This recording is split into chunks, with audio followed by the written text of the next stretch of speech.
A mund të shtrojmë pyetjen kush duhet kush është kompetent për ta interpretuar atë?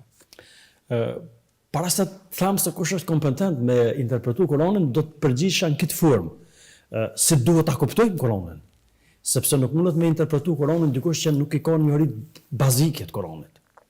Dhe për me interpretuar Kur'anin nuk mjaftojnë vetëm njohuritë bazike për Kur'anin, po duhet të ketë njohuri të thella. Dhe dietar ka thonë për me kuptuar Kur'anin, mas pari duhet me njoft thellë gjuhën arabe dhe disiplinat që rrjedhin prej gjuhës arabe. Jo gjuhën arabe për me komuniku, dialog me bon bisedë, sepse mrena 6 muajve njeriu ka mundësi me mësu gjuhën arabe për me komuniku, po me njoft gjuhën arabe domethënë me gramatik, morfologji, sintaks e disiplina tjera që rrjedhin prej saj. E dyta është me njoft sunetin e pejgamberit Muhammedit alayhis salam, me njoft mirë, duke përfshi hadithet dhe gjithçka që lidhet me sunetin e pejgamberit alayhis salam.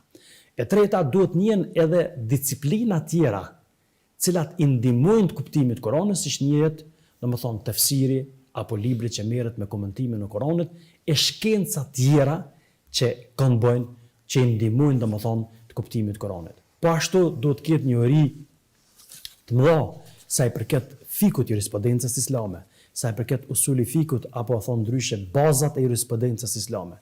Kur i njeh këto disiplina, kur i ka këta mekanizma, atëherë mund të themi se ky është personi adekuat i cili mund ta interpretoj Kur'anin. Tani shtrohet pyetja se duhet ta interpretoj ky Kur'anin. Kur'anin duhet ta interpretoj çdo herë duke u bazu interpretimi më i mirë i Kur'anit apo komentimi më i mirë i Kur'anit është kur Kur'anin e komenton Kur'anin me Kur'an. Kjo është një formë. Si është? Domethënë sepse Zoti është ai që ka zbrit Kur'anin.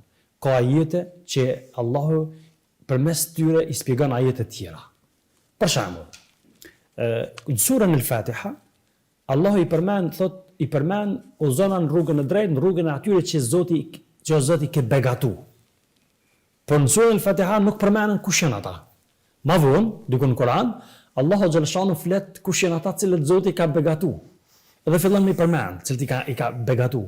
I përmend pejgambert, kategoria e parë.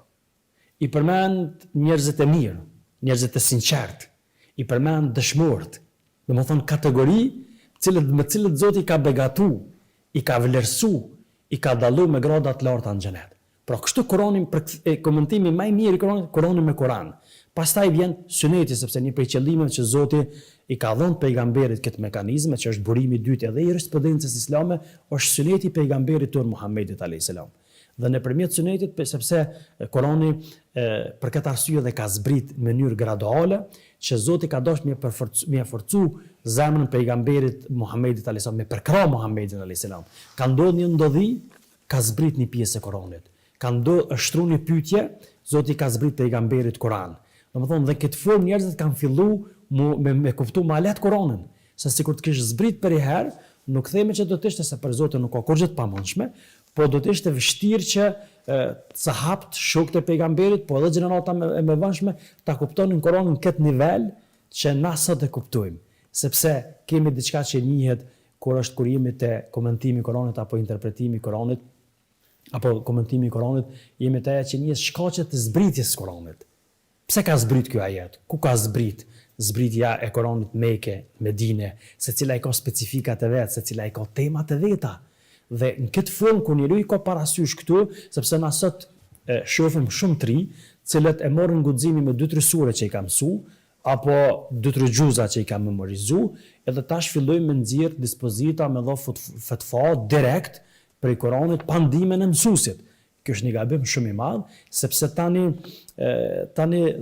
ndodhin shumë problematika. Mund të thotë keq interpretuar Kur'ani? Keq interpretuar Kur'ani. Kur nuk janë parasysh rregullat cilat unë i përmenda, se si ta kuptojmë Kur'anit, atëherë mundet mu keq interpretuar Kur'ani.